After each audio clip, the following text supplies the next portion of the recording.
been saying this whole time that hell is coming. Now, hell is here. It's something that's always present in a Diablo title, and we wanted to make sure that for Diablo 4, returning to hell was a special moment. We referenced the endgame cinematic with Prava and Inarius taking the fight to hell at the end of the game. We really wanted to capture that experience, that sensation of battling throngs of demons in hell. In the Infernal Hordes, you're going to go into this mode, battle waves of demons, and be able to kind of change the shape of the game experience as you play it. Those of you who have joined us since base game and throughout the seasons will have noticed that we have this phenomenon in the world that's going on called hell tides. Some of you might have noticed that hell tides have been getting a lot worse lately. And now hell is able to pierce the veil that's holding hell back from fully invading Sanctuary and starting to take root in Sanctuary. And we started by asking ourselves some questions. What is the state of Sanctuary right before the Vessel of Hatred happens? How has hell changed now that Mephisto isn't there anymore? What are the demons up to? Where is Mephisto? Does he have anything to do with this? Or is this just hell rising of its own accord as the prophecy proclaimed? And so we thought to ourselves, how can we make things even worse for the people in Sanctuary? In this season, you'll very much get to dive into those mysteries with some unlikely allies and really get to the bottom of what's happening. So in this season, we play a lot with the notion of the enemy of my enemy is my friend. How far would you go to save Sanctuary, to save your world? What price would you pay? Would you sacrifice your soul for this? You're gonna meet a guy named Lochran, who at first seems sort of usual, but you're gonna quickly realize that something is off, that something is a little strange with this guy. So Lochran and Estelle are your allies, and they're going to help you return to hell. Both of them are experts in demons, and they're going to use that knowledge to help you return to hell and become more powerful to be able to battle the Infernal Hordes. The Infernal Hordes is a new endgame activity in Diablo 4. It's primarily a wave-based activity. You're going to be fighting wave after wave of demon forces in hell. So if any of you have ever played wave-based gameplay before, you'll know that things escalate. We've got meteor strikes and all sorts of things that try to keep you on your toes. One thing the Infernal Hordes does differently is the notion of infernal offers. And between each wave, you'll make a choice. You'll be granted an infernal offer, and by choosing one of 3 of these offers, you're going to change the game mode in some way, a positive and a negative. You can imagine from the depths of hell, these hands rise out and offer you both a boon and a bane, a kiss and a curse. And this is a temptation that the Fell Council is making to you. And in this temptation, you're offered more power, but that power comes at a cost. And so you get to choose, which temptations you're going to pursue during your infernal run, and then customize your experience from there. One of the guiding principles of this game mode is replay. It's an in-game mode that we want to make sure you're playing over and over again. So we really wanted to create a broad set of enemies for you to fight during this mode. We've got many demons to choose from in the lexicon of Diablo's monster families, but we're also going to see some other foes you might not expect. There are going to be certain types of enemies like goatmen who have been banished to hell that have now rallied to Mephisto and fight by his side. And even some unlucky souls that marched on hell from the Cathedral of Light have now been revived in hell and fight against you alongside the demons. Basically, everything that hell has to throw at you, we're throwing it at you this season. The Infernal Hordes has been built with multiplayer in mind, but multiplayer is not required. We want to make sure that solo players still have a very fun experience in the Infernal Hordes. Now that said, if you roll in with a party, you're going to have a lot of fun. This game mode is going to appear in the Eternal and in the Seasonal realm, and that means that once the season is over, it's here to stay.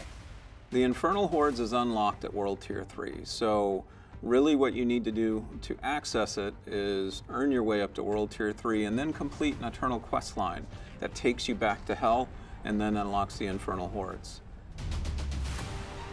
For World Tier 1 and 2 players, we've built out a seasonal progression that'll help them become more powerful in order to be able to confront the Infernal Hordes. First is you can earn reputation, and that reputation applies to a reputation track that earns lots of really cool rewards that'll make you more powerful as you progress onto World Tier 3. The other thing we've built are micro-dungeons called Hell Breaches that offer a glimpse at the Infernal Hordes mechanics. and they give you a chance to learn the mechanics before you confront the Infernal Hordes at World Tier 3. The final boss in this season is the Fell Council. And the Fell Council is some familiar faces that you might recognize from Diablo 2. These were priests of the Zakarum, holy men who were corrupted and basically became vessels of hatred in their own right. The council members in Diablo 2 tried to help contain Mephisto in his soul stone. And of course, Mephisto being Mephisto, slowly but surely corrupted them. And eventually they had soul stones pierced into their hands and became super powerful. But eventually you overcame them and sent them to hell. Through the course of the story, resummoned them. They've been reborn, slightly new powers, but the same animosity toward you.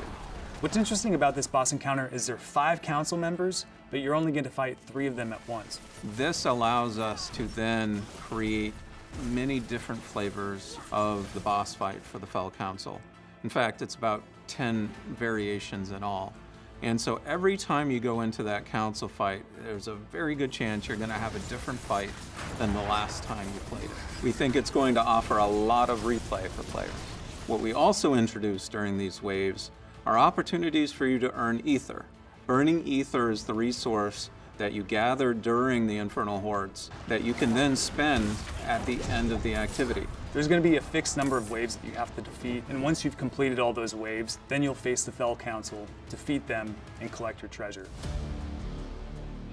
So upon defeating the Fell Council, the spoils of hell will spawn, and then you consume your burning ether and opening those chests. Now, the trick is, when you are playing through these waves, that's your opportunity to earn as much ether as you can. Different events are going to spawn all throughout the waves, around the periphery of the arena, and it's your job to try and defeat as many of those events as possible to try and gather up all the ether you can. Really skilled players are going to be able to really maximize that ether so they get the biggest payout possible at the end after defeating the Fell Council. So with this burning ether, you'll be able to get new uniques, you'll be able to get new legendaries, you'll be able to get rare materials, things you might have scoured the whole of Sanctuary for in previous seasons or in the base game, but now we offer it to you here, down in the depths of hell. A lot of these new uniques and legendaries really build on top of this idea that they've been forged in hell. And so they're going to have unique looks that you can then make into cosmetics to apply wherever you like. They can also have unique VFX and sound effects to really create the sense that they were forged in hell. One particular one that I enjoy using a lot are boots.